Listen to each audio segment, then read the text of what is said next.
Gerak lurus. Pertama, kita akan belajar tentang konsep gerak. Kita lihat, ini adalah kedudukan awal mobil dari pohon, dan ini adalah kedudukan akhir mobil dari pohon. Di sini, pohon kita gunakan sebagai titik acuan.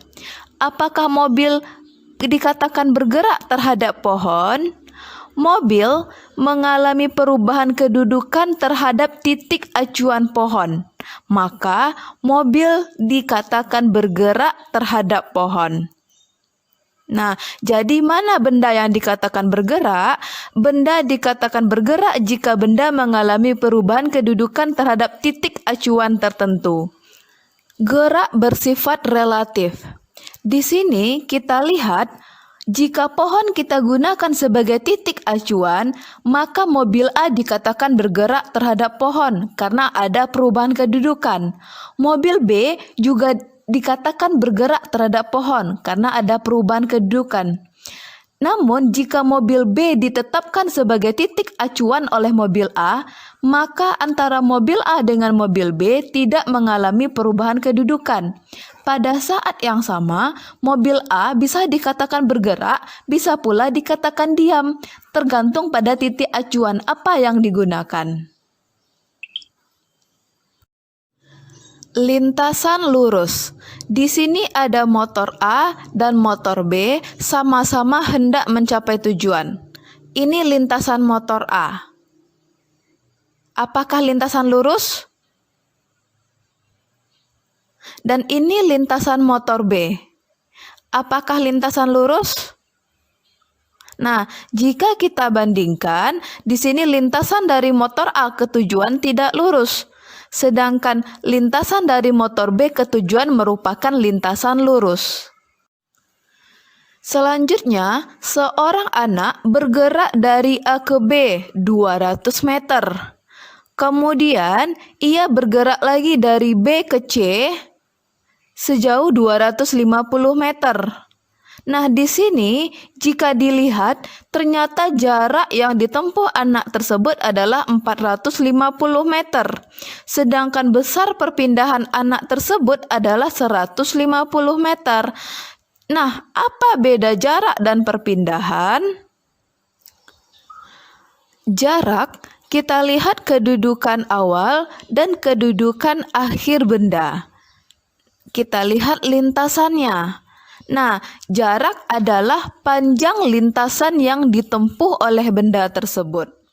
Sedangkan perpindahan, kita lihat kedudukan awal benda dan kita lihat kedudukan akhir benda, kemudian nanti kita tarik garis lurus dari kedudukan awal ke kedudukan akhir. Panjang garis lurus antara kedudukan awal dan kedudukan akhir benda itulah yang kita sebut dengan perpindahan.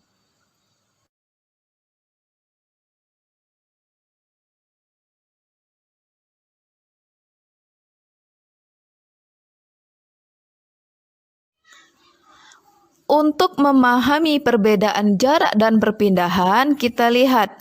Di sini seorang anak mengendarai sepeda motor dari A ke B, kemudian ia berbalik sampai ke arah C. Nah, berapakah jarak yang ditempuh anak? Dari A ke B 10 km, B ke C 4 km. Artinya jarak yang ditempuhnya 14 km. Berapa perpindahan anak? Dari A ke C, dia berpindah 6 km ke kanan.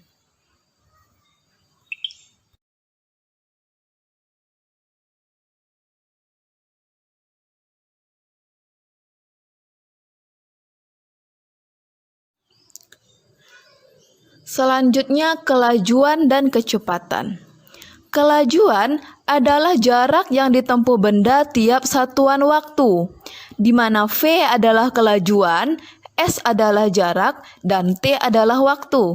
Sedangkan kecepatan adalah perpindahan dalam setiap satuan waktu, di mana V adalah kecepatan, delta S adalah perpindahan, dan T adalah waktu. Nah, delta itu merupakan perubahan atau selisih. Di sini kita lihat jika Budi bergerak dari A ke C dalam waktu 5 detik, maka berapakah kelajuannya? A ke C, A ke B 200 meter, B ke C 250 meter. Berarti jarak yang ditempuh Budi adalah 450 meter. Dibagi dengan waktunya 5 detik berarti kelajuannya 90 meter per second. Berapa kecepatannya? Nah, kecepatan adalah perpindahan dibagi selang waktu. Budi berpindah dari A ke C sejauh 150 meter. Berarti 150 meter dibagi dengan 5 detik, maka kecepatannya adalah 30 meter per second. Jadi kelajuan dan kecepatan itu berbeda.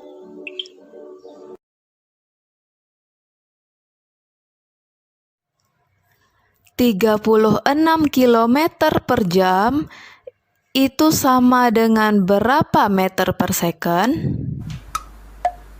Ini gimana ya?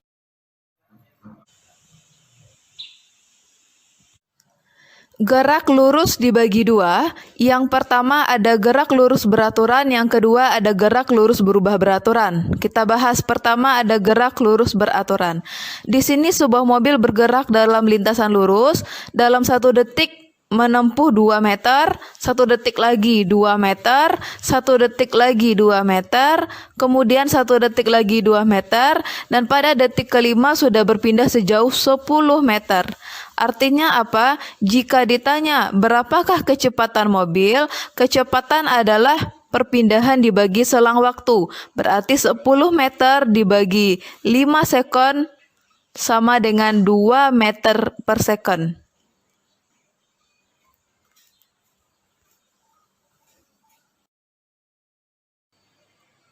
Nah, untuk gerak lurus beraturan, ciri-cirinya ia memiliki kecepatan tetap. Nah, karena kecepatan tetap, jika kita buat grafik kecepatan terhadap waktu pada GLB atau gerak lurus beraturan, maka bentuknya seperti ini. Nah, di mana V-nya adalah konstan, kecepatannya adalah tetap. Ini grafik kecepatan terhadap waktu pada GLB. Seekor kuda berlari ke arah timur dengan kelajuan 15 meter per second. Berapakah jarak yang ditempuh oleh kuda selama 4 detik? Dalam waktu 1 detik jaraknya 15 meter. Dalam waktu 2 detik 30 meter. Dalam waktu 3 detik ia menempuh jarak 45 meter. Jika kita buat sebuah grafik jarak terhadap waktu, maka nanti kita dapatkan sebuah grafik yang bentuknya garis lurus ke atas. Maka inilah yang kita sebut sebagai grafik jarak terhadap waktu pada gerak lurus beraturan.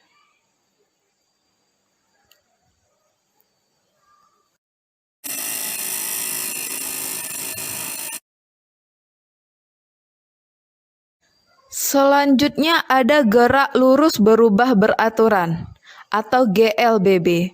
GLBB yaitu gerak benda yang lintasannya lurus dengan percepatan yang selalu tetap. Misalnya, mobil direm ketika mendekati lampu merah, gerak jatuhnya buah mangga. Percepatan adalah perubahan kecepatan tiap satuan waktu. Di sini A adalah percepatan, satuannya meter per second kuadrat. Delta V adalah perubahan kecepatan, satuannya meter per second. Sedangkan delta T adalah perubahan waktu, satuannya second. Ciri-ciri gerak lurus berubah beraturan adalah kecepatannya berubah secara teratur. Artinya GLBB memiliki percepatan tetap atau konstan. Jika kita lihat grafik percepatan terhadap waktu pada GLBB, kita dapati bahwasanya A atau percepatannya konstan atau tetap. Nah, ini dia grafik percepatan terhadap waktu pada GLBB.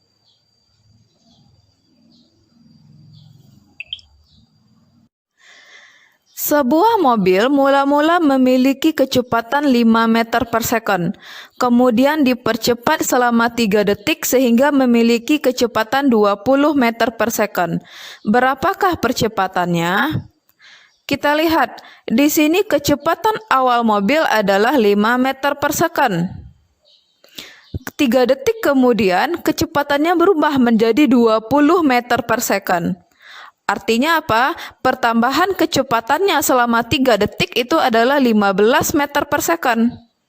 Nah, jika kita lihat, pertambahan kecepatannya selama 1 detik adalah 5 meter per second. Artinya percepatannya adalah 5 meter per second kuadrat.